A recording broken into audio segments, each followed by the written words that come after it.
Alors, chers amis, si vous voulez dédicacer un cours, alors n'hésitez pas, il y a un numéro de téléphone, vous appelez et on peut le dédicacer les Onishmat, les Refoua Shelema, les Hatzlacha. Donc, Bezrat Hashem, celui qui veut dédicacer un cours, Tavo Alechem Beracha Be'et Hashem.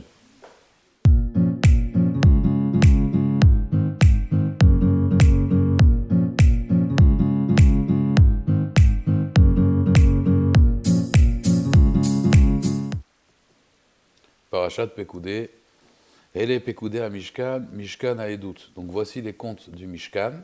Mishkan Haedut, donc le Mishkan, la résidence d'Hachem, Haedut, du témoignage. Rashi dit pourquoi Mishkan Haedut, c'est un témoignage que Akadosh Baruch Hu a pardonné la faute du veau d'or au Béné Israël, puisqu'il a fait résider sa présence dans le Mishkan. Les commentateurs demandent Ele Pekoudé à Mishkan, Mishkan Haedut. Il y a comme une redondance. Pourquoi deux fois on répète? On aurait dû dire Ele Pekoudé à Mishkan, d'accord? Asher Pukad al Moshe. Ou alors on aurait dû dire Ele Pekoudé à Mishkan Haedut, Asher Pukad al Moshe. Pourquoi? Ele Pekoudé à Mishkan, Mishkan Haedut. Alors, Rashi nous dit, c'est marqué Shne Pahamim, deux fois. Remez, c'est une allusion. La Migdash, le Migdash, il va y avoir deux destructions à cause des Avonotem chez l'Israël, à cause des Averot du Ham Israël. C'est pour ça qu'on a marqué deux fois le Mishkan, parce que plus tard, il y aura deux fois le premier Beth Amikdash et le deuxième Beth Amikdash, et si Dieu veut, le troisième avec le Mashiach. Alors, le problème, c'est pourquoi commencer une chose pareille, une paracha pareille, avec deux fois le Mishkan. Imaginez-vous, quelqu'un, il va se marier, et on regarde Aktuba, et le Rav qui marie le Khatan lui dit « Oh, il est bien ce sofer. Tu devrais penser à ce sofer là pour ton guet, hein. C'est un bon sofer. Est-ce qu'on va penser à une chose pareille? Ou alors, tu devrais penser à ce sofer-là pour qu'il t'écrive la prochaine ketouba, hein, garde-le sous la main. Si demain tu te remaries, quand on se marie, normalement c'est pour tout le temps. Donc pourquoi essayer de dire ici Mishkan, Mishkan, deux fois pour nous dire les deux destructions? C'est pas très agréable cette façon de commencer la paracha. Alors les Mefarshim, ils expliquent qu'en réalité, le Mishkan, il faut savoir que ça vient Milachon, Mashkon. Le Mishkan, donc la résidence d'Hachem, ça vient du mot Mashkon. C'est quoi le Mashkon? C'est un gage. C'est ce qu'il disait Asaph. Asaph, le prophète Asaph, quand il y a eu la destruction du Beit HaMikdash, il a dit Mizmor le Asaph. Et la Gemara dans Kiddushin nous dit, il aurait dû dire Kina le Asaph mibaele. Il aurait dû dire Kina c'est-à-dire une tristesse de Asaph. Pourquoi Mizmor le Asaph? Et là, Asaph, il a dit qu'en réalité, Akadosh Baruch Hu, il a mis sa colère dans les pierres et dans le bois, et pas sur le Ham Israël. Donc en fait, c'est un peu la même idée ici. Ici, Rashi, les Chachamim ne veulent nous apprendre, ici la Torah veut nous dire que sachez que le Mishkan, c'est ce qui va nous protéger, c'est le Mashkon. C'est le Beth Amikdash qui va prendre sur lui sa destruction, à part Nishbar, Vanarnu Nimlatnu.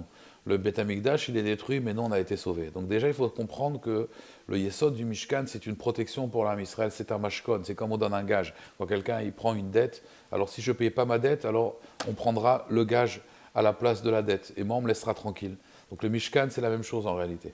Donc pour construire un Mishkan pareil, il a fallu une grande intelligence, et pour cela, une grande chokhma, et pour cela, on a demandé à Betzalel. Alors il faut savoir que Betzalel, donc imaginez-vous, c'est quoi faire le Beth Amikdash, le Mishkan, pardon, qui sera plus tard le Beth Amikdash.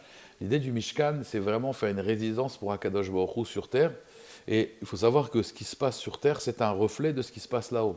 Donc c'est-à-dire qu'en fait, il fallait que quand Betzalel il crée le Mishkan, il le crée de la même façon que là-haut il va être créé. Donc il fallait avoir une intelligence, une finesse, une chokhma, une profondeur extraordinaire pour construire un Mishkan pareil.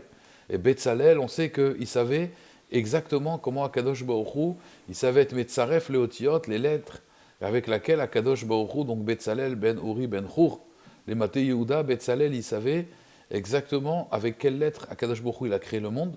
De la même façon, il fallait avoir cette rochma pour construire le Mishkan. On sait que même Avraham Avinu, il a écrit un sefer qui s'appelle Sefer Yetzira, et dans Sefer Yetzira, on dit que c'est Avraham Avinu qui l'a créé. Alors il faut savoir qu'on pouvait créer avec des golems, des êtres humains, le fameux golem du Maral de Prague. Bon, il y a une discussion si c'est le Maral de Prague qui l'a créé ou c'est un autre Rav. Mais en tout cas, on sait qu'il y a un Midrash qui dit que les Shvatim, les tribus, les fils de Yaakov Avinu, ils créaient des animaux de Sefer Yetzira. C'est pour cela qu'un animal qui est créé du livre de la Yetzira, alors on a le droit de le manger sans shrita. C'est pour ça que Yosef il pensait qu'ils n'avaient pas fait la shrita, qu'ils mangeaient verminacha, qu'il avait reporté à son père. En fait, il arrivait à créer, même la Gemara, elle ramène dans Masechet Shabbat, qu'il y avait des Amoraïm qui arrivaient à créer des choses avec le livre de la Yetzira. Donc Betzalel, il a dû utiliser le même processus. Maintenant, donc on parle de quelqu'un de très haram, on parle de Betzalel. Et pourtant la Gemara, dans Masechet Brachot, Daf Nun He Amud Aleph, page 55, folio A, la Gemara, elle ramène une discussion entre Moshe Rabbeinu et Betzalel qui est très surprenante. La Gemara, elle dit comme ça, Amar Rabbi Yonatan, Betzalel, pourquoi on l'appelle Betzalel, Al-Shem Chochmato Nikra. C'est par rapport à son intelligence, sa chokhma, son savoir. Et c'est pour cela qu'on l'appelait Betzalel. Pourquoi?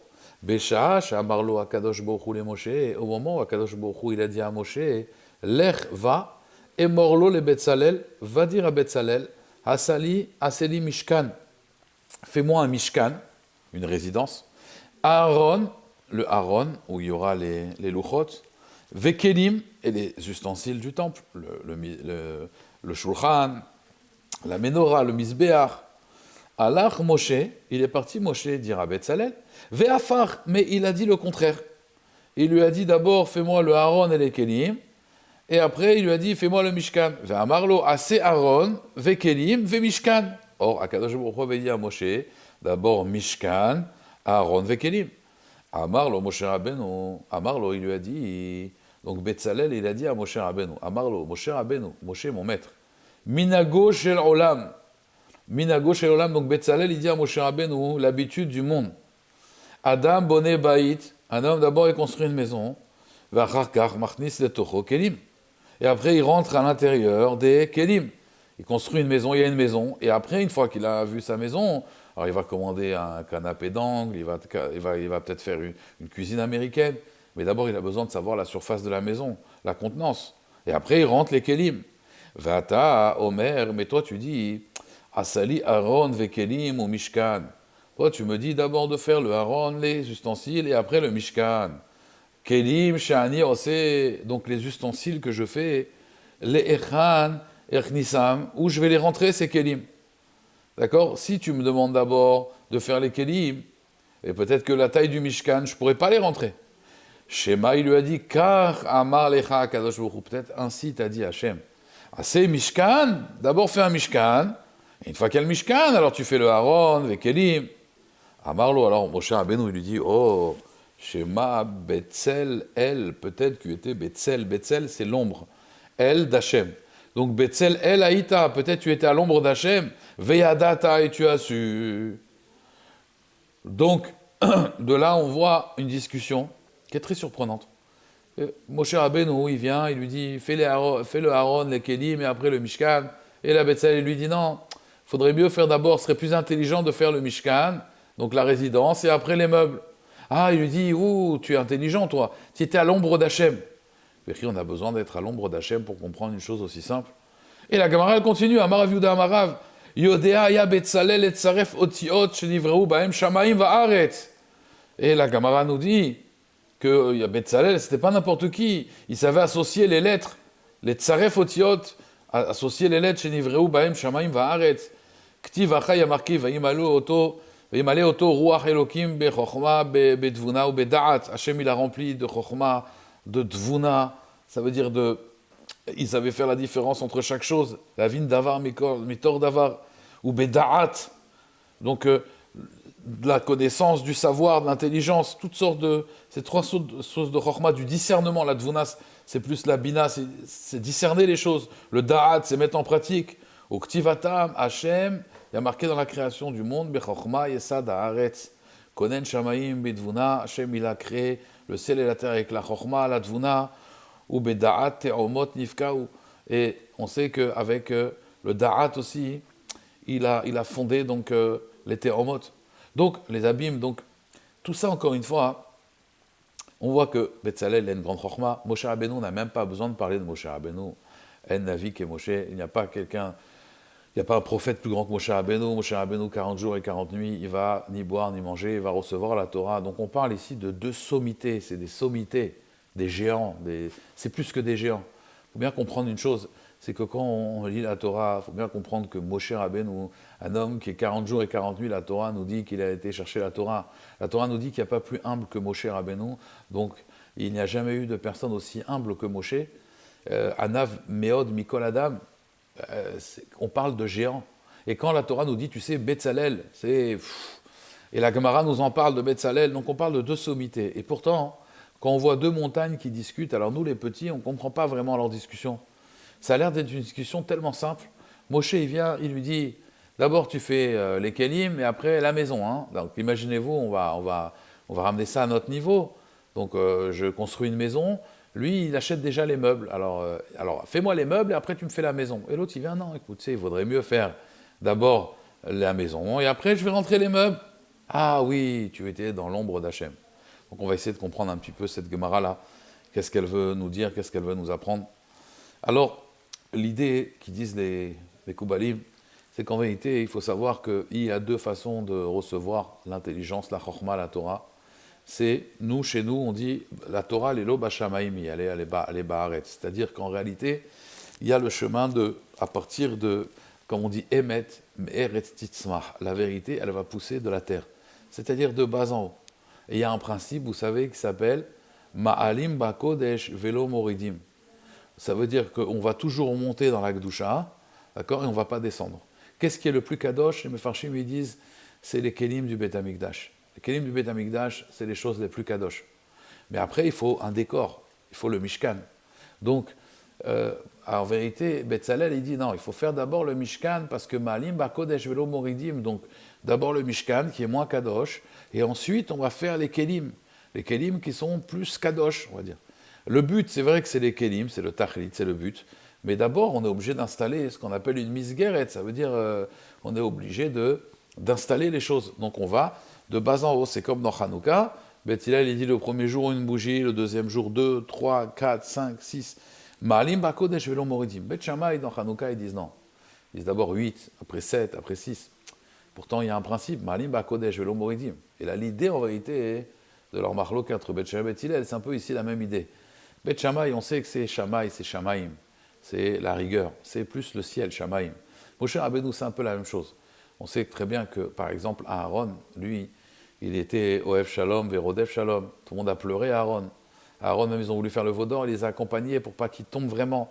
C'est plus le côté artsy, le côté terrestre. Moshe Rabbeinu, c'est plus le côté Shamaim, Ish Elokim. C'est un homme de Dieu, Ish Elokim. C'est la rigueur, c'est Shamaï. Moshe Rabbeinu, il va casser les louchot. Moshe Rabbeinu, donc, il vient du haut vers le bas, et pas du bas vers le haut. Et donc, tout est inversé, en fait. Vous savez, on dit que Yitzhak, quand il est descendu du Gan Eden, quand Rivka l'a vu, dans la Torah, c'est marqué, elle est tombée du chameau. Alors, on a l'impression que c'est comme dans un film, là, les Avdil, Elef Avdalot, qu'elle voit un beau gosse, Yitzhak, qui arrive, et là, elle tombe, elle s'évanouit, elle tombe du chameau. Mais en fait, le Zohar nous dit qu'en fait, il a été prié la Souar Bassadeh. Yitzhak, il a prié dans le champ. Et la Gemara, elle dit, pourtant, c'est pas bien de prier dans le champ. Chatzi finish, c'est de la chutzpah de prier dans un champ. C'est pas bien de prier dans un champ. Alors, Yitzhak, en fait, la Souar Bassadeh, on parle du Gan Eden, puisqu'on sait qu'après la Kedat Yitzhak, alors sa Neshama, elle est montée dans le Gan Eden, elle est redescendue. Donc, en fait, lui, il allait prier carrément au Gan Eden. Et quand il redescendait, donc, comme là-haut, c'est un monde à l'envers, donc il avait la tête en bas, en fait, et les pieds en haut. Et donc, dès qu'elle a vu, elle n'a pas compris, elle est tombée. Elle est tombée du chameau. Elle est Paul Me'al Gamal. Là-bas, il y a tout un mahalar, c'est quoi le Gamal? Gamal, c'est Gimlut Rasadim. Mais en tout cas, Yitzhak, il descendait de haut en bas. Donc, si vous voulez, quand Kadosh Baruch Hu, il envoie des choses, c'est de haut en bas. Et nous, quand on reçoit, c'est de bas en haut. Moshe Rabbeinu, donc lui, il regarde de haut en bas. Là-haut, on regarde quoi? Le but, le tachlit. C'est comme sur terre. Sur terre, dans la spiritualité, alors vous savez que, bon, il faut une parnassa, il faut travailler. Imen kemar en Torah, vimen Torah en kemar. Mais on sait très bien que le Pirkei Avot nous parle de kemar. Le kemar, ça veut dire imen Torah. S'il n'y a pas de Torah, alors il n'y a pas de kemar. Il n'y a pas de farine. Mais imen en kemar en Torah.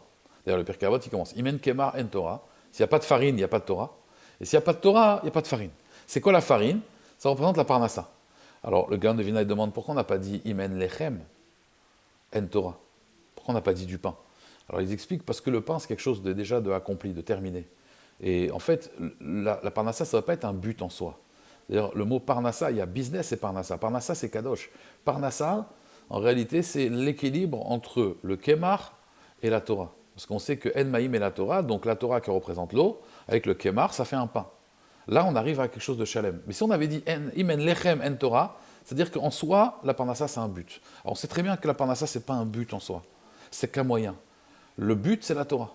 Donc toujours dans la vie, le problème, les gens, en vérité, s'ils ont des problèmes dans leur vie, des problèmes de couple, des problèmes d'éducation, des problèmes même eux-mêmes, ils se sentent vides, ils n'ont pas de sipouk dans leur vie, c'est parce qu'ils confondent toujours les deux choses. Le moyen et le but. Au début, on sait qu'on travaille pour nos enfants, pour nourrir notre femme et nos enfants, mais après, on travaille tellement qu'on ne les voit plus. Donc du coup, on s'est concentré dans le moyen, et le but, on l'a oublié. D'accord ? Donc, dans la spiritualité, il y a un peu la même chose. Il y a toujours la même chose. On étudie la Torah, mais le but, c'est quoi ? C'est de se rapprocher d'Hachem, c'est d'être un serviteur d'Hachem. Mais si au final, je fais tout ce que la Torah me demande, mais je n'ai aucun rapport avec Akadosh Baruch Hu, je suis passé à côté. C'est comme, une fois, quelqu'un était voir Khatam Sofer, je crois, et sa femme voulait divorcer. Pourquoi vous voulez divorcer avec lui ? Il dit, parce que mon mari, c'est un tzaddik. Ah bon ? Alors pourquoi vous voulez divorcer ? Alors le mari, il s'explique, il dit, voilà, moi, je fais tout ce qui est marqué dans l'Aktuba. Dans l'Aktuba, il y a marqué que je dois la nourrir, la loger, la vêtir, la chérir, lui offrir des bijoux. Voilà, je fais exactement ce qui est marqué dans l'Aktuba.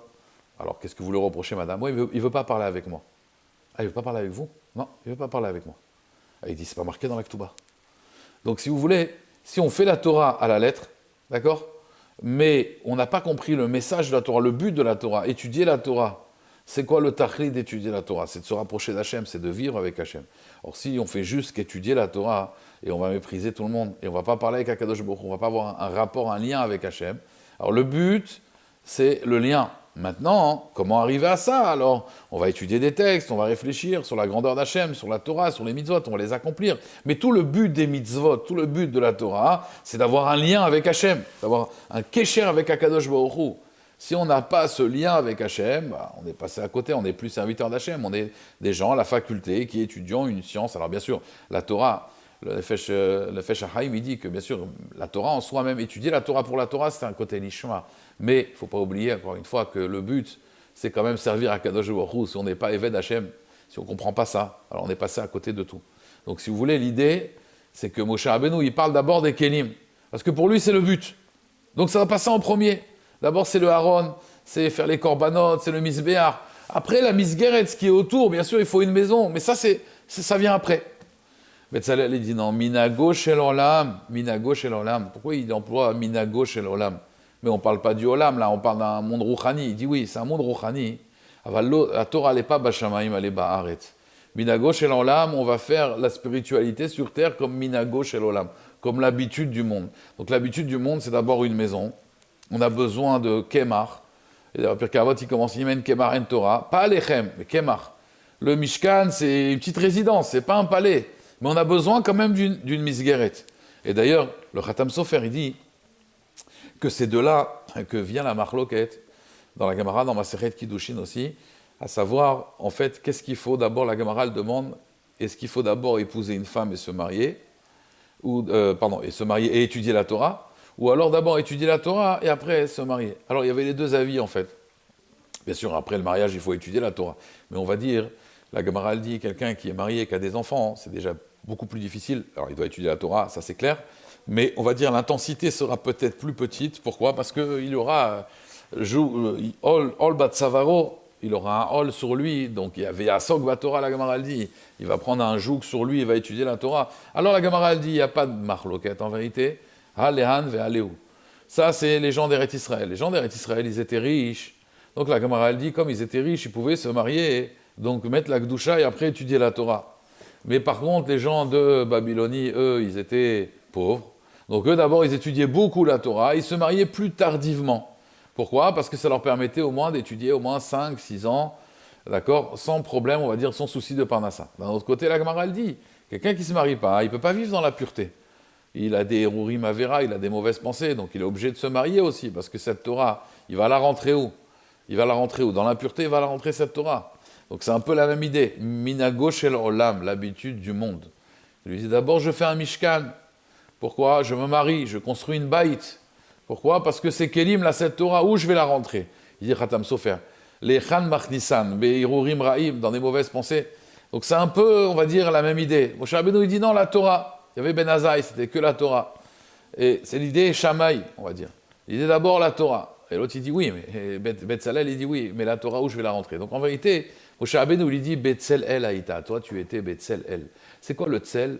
Le Tzel, c'est l'ombre. C'est-à-dire qu'en fait, si vous voulez, vous avez la lumière. Moshe, il était dans la lumière d'Hachem. Lui, il était à l'ombre d'Hachem. Mais ce Olam Hazé, c'est l'ombre d'Hachem. Hachem Tzilcha, Hachem, c'est ton ombre. Dans ce Olam Hazé, on est dans le monde de l'obscurité. Donc on est obligé de se tenir Betzel-El. On est obligé, en fait, d'aller à l'ombre pour arriver à la lumière. Attention, Ma'alim Bakodesh Velo Moridim, mais on est obligé de commencer par le Tzel. On ne peut pas commencer directement par la lumière.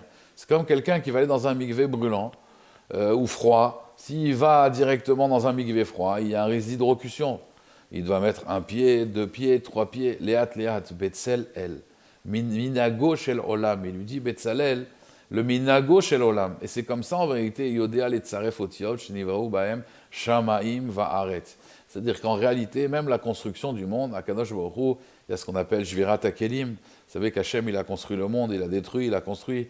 C'est pas qu'un scientifique qui fait des expériences et qui rate. Kadosh Baruch Hu, il n'a jamais raté une expérience. Seulement, Kadosh Baruch Hu, ce qu'il a fait, c'est qu'il a voulu mettre une lumière. Et cette lumière, à chaque fois, il a fallu en fait l'affiner jusqu'à qu'on puisse vivre sans être choqué par la présence d'Hachem, sinon on n'a plus de libre arbitre. Mais en même temps, qu'elle ne soit pas non plus trop loin, sinon on n'arrive pas à la ressentir. Et ça, c'est l'idée du Mishkan.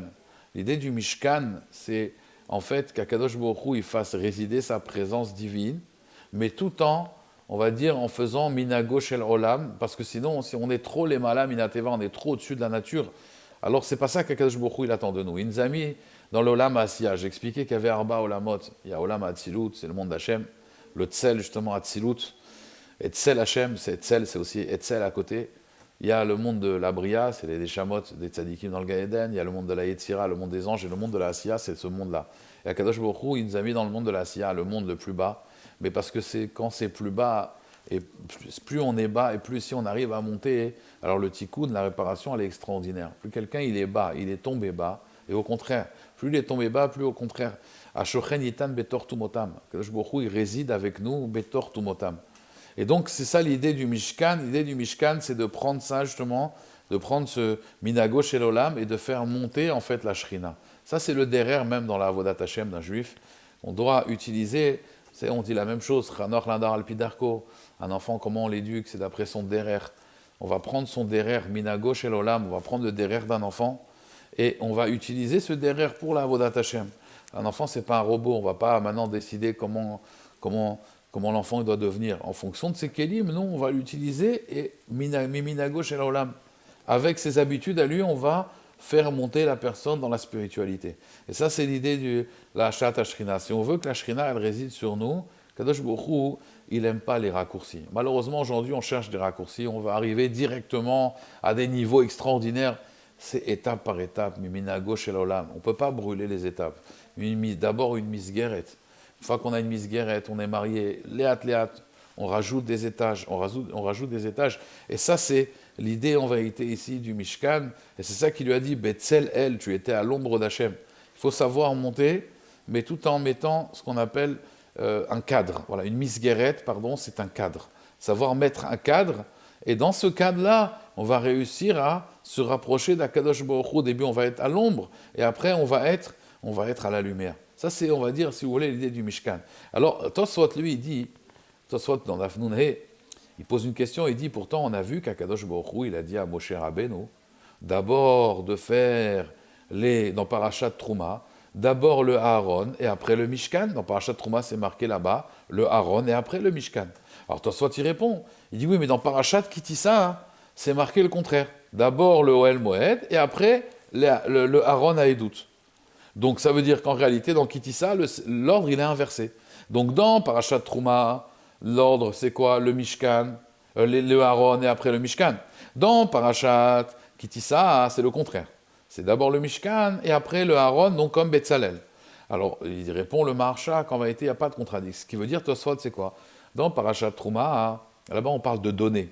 Quand je dois donner pour une mitzvah, sur quoi je vais donner? Bien sûr, je vais donner, on va dire, d'abord sur le Aaron, le plus chachouf. Donc d'abord, je vais dire, voilà, ça c'est ce qu'il faut donner en premier. Donc qu'est-ce qu'on va donner? On va donner sur le Aaron. C'est pour ça qu'on met en premier d'abord le Aaron, les Kélim. parce qu'on va donner pour quelque chose de plus important. Par contre, quand il s'agit dans Kitissa de la construction, là, Ma'alim Bakodesh Velo Moridin, on va monter par étapes pour construire. Donner, bien sûr, mais pour construire, non. Ça, c'est une explication. Il y a une autre explication dans cette discussion entre Moshe et Aaron, en réalité, qui va dans la même idée. Hein. Tout ça, c'est une seule construction, un seul Mahalach, en vérité. L'idée, c'est quoi? C'est qu'en fait, on sait que dans chaque chose, il y a le côté matériel et le côté spirituel. On sait que Betzalel, par exemple, il faisait Maaseh Harash Vechoshev. Donc, Harash, c'est comme un menuisier, quelqu'un qui va couper bien le bois. Vechoshev, il va avoir des pensées. On sait que dans la spiritualité, dans chaque chose, il y a le côté matériel et le côté spirituel. Voilà, moi, vous avez mon corps et vous avez mon côté spirituel que vous ne voyez pas. On voit un corps au début, et puis après vous m'entendez parler, et là quand je parle, alors j'exprime mon côté, on va dire, spirituel, chose qu'on ne voit pas, mais qu'on peut entendre, mais qu'on ne voit pas. Ce qu'on voit, c'est le côté juste matériel. Alors dans chaque chose, c'est pareil. Le Mishkan, dans son entité, il y avait un côté matériel, mais il y avait un côté spirituel, le côté rouhani de la chose. C'est comme dans Parashat Kitissa, quand on parle du Mahatzta Shekel, que Moshe Rabbeinu, il ne comprenait pas. Zeitenu, ça vous donnerez, Rashi dit, Hachem lui a montré la moitié d'un shekel de feu. Pourquoi il a montré la moitié d'un shekel de feu? Parce que dans chaque chose, il y a le côté matériel. Lui, il lui a montré plutôt le côté spirituel. Le côté spirituel, c'était du feu, c'était du hesh. Ça veut dire la kavana, la pensée qu'on doit avoir quand on donne le Mahatzta Shekel. Il lui a expliqué plus la marshava. Donc Moshe Rabbeinu, il est plus dans le côté spirituel. Donc dans le côté spirituel, Moshe Rabbeinu, lui, il te dit d'abord le Aaron, parce qu'il ne regarde pas la chose dans son côté matériel, il regarde la chose dans son côté spirituel. Donc au niveau spirituel, tu vas d'abord construire le Aaron, parce que c'est plus rachouf, c'est plus important, parce que je regarde au niveau spirituel.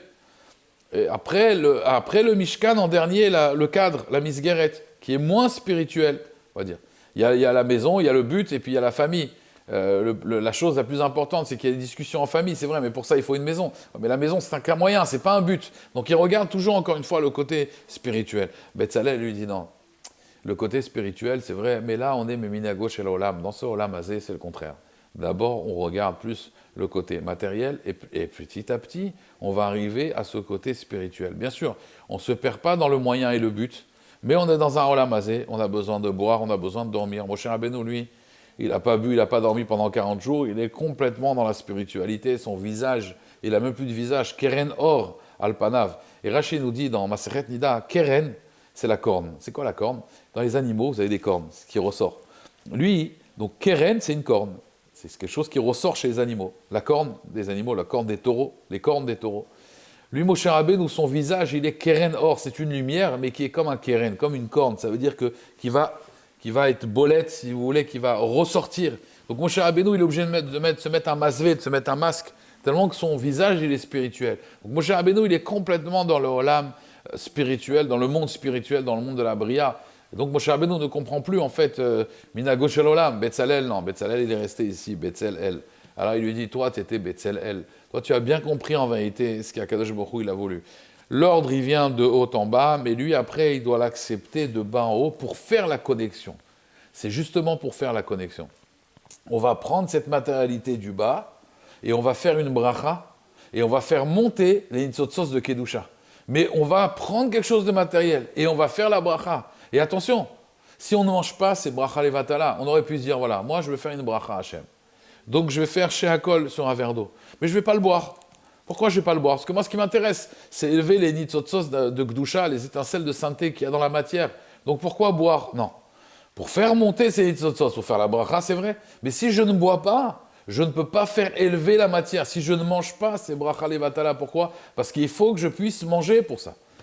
Machal Ema Davar Domé, pour donner une allégorie, il y avait une histoire une fois qu'il y avait un grand admour, un grand Talmid Chacham, un grand tzaddik, qui avait un shamash, vous savez, quelqu'un qui le servait, qui était toujours avec le Rav.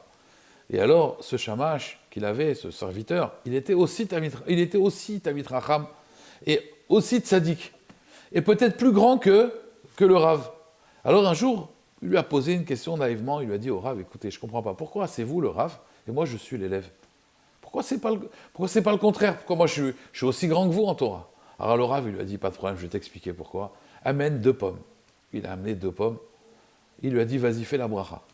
le shamash, il prend la pomme, et il fait une bracha, il met tout son cœur, et il fait une belle bracha.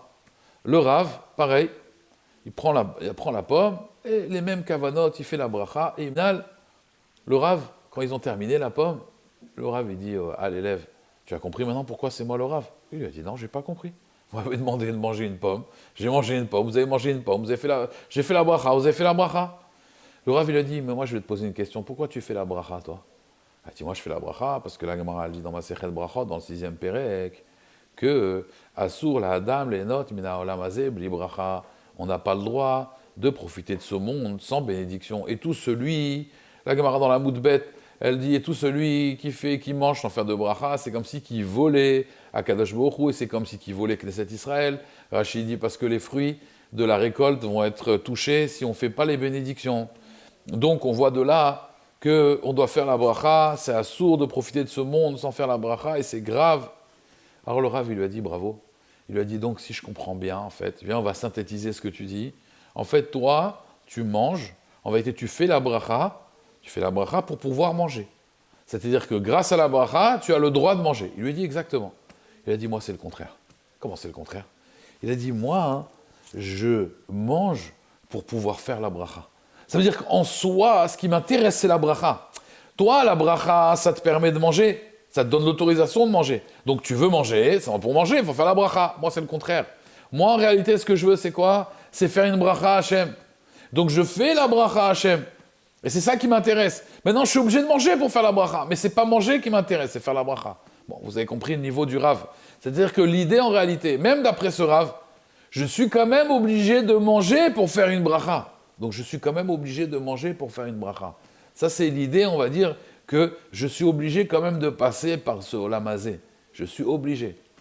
Mais tout le but, c'est quoi? C'est d'élever la matière. Donc tout le Mishkan, l'idée d'amener des corbanotes, on a amené des animaux. Et ces animaux-là, il faut savoir qu'aujourd'hui, on se plaint sur la souffrance des animaux. Il faut savoir que la vache, elle tendait son cou pour être sacrifiée. Parce que la vache, elle sentait qu'il y avait une grande Kedusha, il y avait un Kiddush Hashem.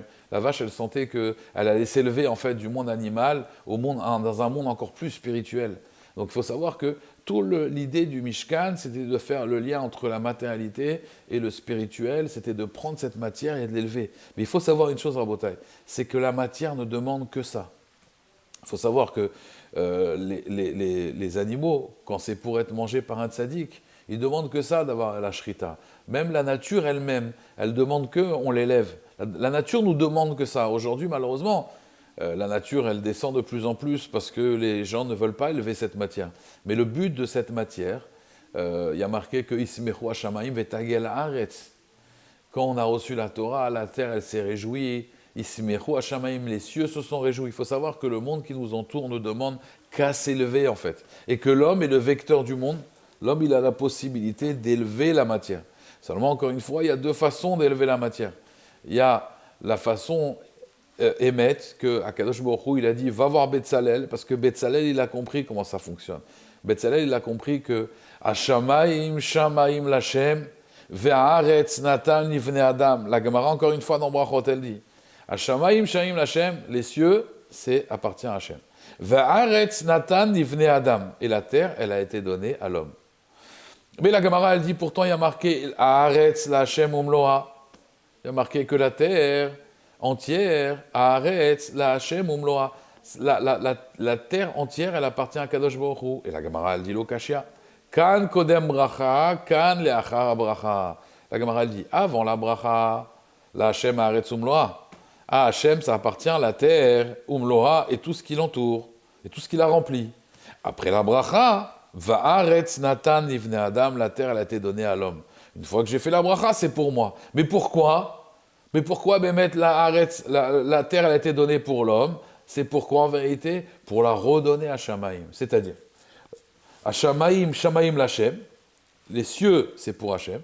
Va'aretz Natan Nivne Adam, la terre, elle a été donnée pour l'homme, mais pourquoi? Pour qu'il la redonne à Shamaïm, Shamaïm Lachem.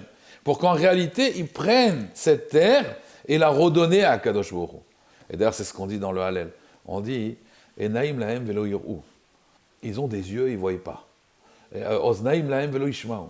Ils ont des oreilles, ils ne voient pas, ils ont des pieds, ils n'avancent pas.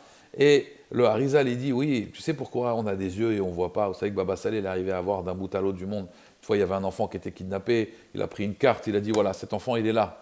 Pourquoi lui, il arrive à voir et nous, Enaim lahem velo yir'u? Pourquoi nous, on a des yeux et on n'arrive pas à voir? On a des oreilles et on n'entend pas la bat kol tous les jours. Il y a une voix céleste qui parle, vous savez. Pirkei Avot, c'est marqué dans plein d'endroits qu'il y a des voix célestes. Et on ne les entend pas, ces voix célestes. Pourquoi on ne les entend pas? Pourquoi on ne voit pas? Parce que Enaim lahem, parce que vos yeux, ils sont à vous. Mais si c'est Enaim lachem, si les yeux d'une personne, ils sont uniquement pour étudier la Torah, Oznaim lahem, leurs oreilles, c'est seulement pour écouter d'ivrei Torah et pas d'ivrei Betelim, pas des paroles vaines. Alors à ce moment-là, les yeux, ils arrivent à voir, Bémet. Et les oreilles, ils arrivent à entendre. Pourquoi? Parce que c'est l'Hachem, c'est pas pour moi. Et ça, c'est tout le message du Mishkan.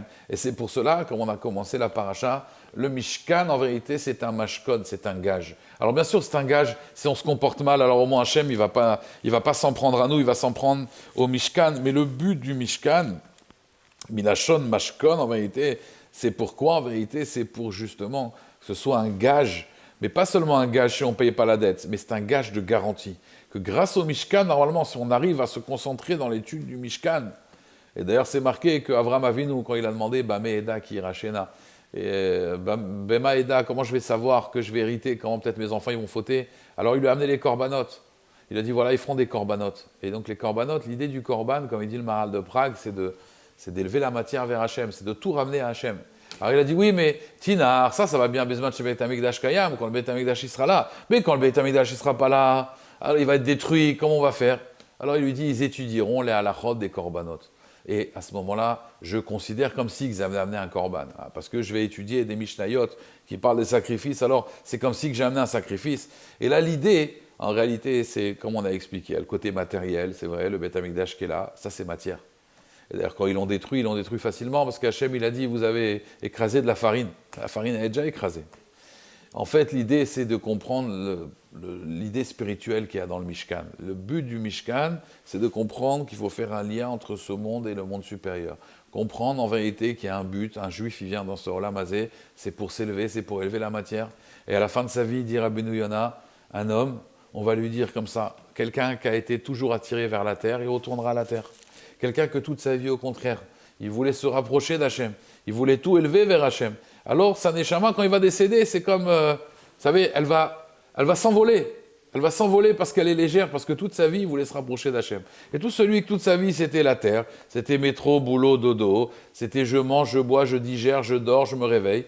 Alors, à ce moment-là, à la fin de sa vie, il va retourner à la terre, puisque Adam, c'est Milachon Adama, la terre. Alors, il retournera à la terre, mais il y a Adam, Milachon Adomé, celui qui ressemble à son créateur.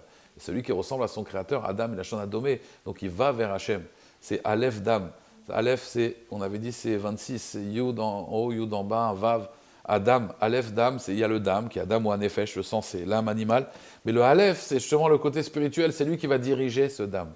Et sinon, c'est Adam. Adam, c'est le rouge. Vous voyez, en ce moment, il y a beaucoup de rouge. C'est d'actualité. C'est quand le Adam, il devient que des pulsions, ça devient Adam. Comme Esav, il a voulu, Mina, donne-moi, Alité Nina, gonfre-moi, Mina Adam, à Adam Azé. De ce rouge-là. Et on l'a appelé Adam, on l'a appelé rouge. Pourquoi? Parce que lui, il va que d'après la pulsion. Il n'est plus Adam, il devient Adam. Il devient Edom, il devient rouge. Nous, l'idée, c'est de l'homme, il doit comprendre que dans ce Olam Hazé, il est venu Bémet pour élever toute la matière, pour élever cette matière-là. Shem Izakenu, Bezrat Hashem, qu'on arrive à faire comme Betzalel, mais Midago Shel Olam, depuis la base, d'élever, de prendre la matière. Miminago Shel Olam, avec l'habitude du monde, boire, manger, dormir, mais élever tout ça. Je dors pour étudier la Torah, pour mieux étudier la Torah, pour mieux faire les mitzvot. S'occuper de ses enfants, sa femme, c'est aussi Minago Shel Olam. Ça fait partie aussi des choses de ce monde. On a besoin et c'est comme ça qu'on élève la matière. Miminago Shel Olam, et qu'on arrive, mamash, pas seulement à Betzalel, à l'ombre d'Hachem, mais qu'on arrive, Bezrat Hashem, à la lumière d'Hachem. Amen, Kenyaratza.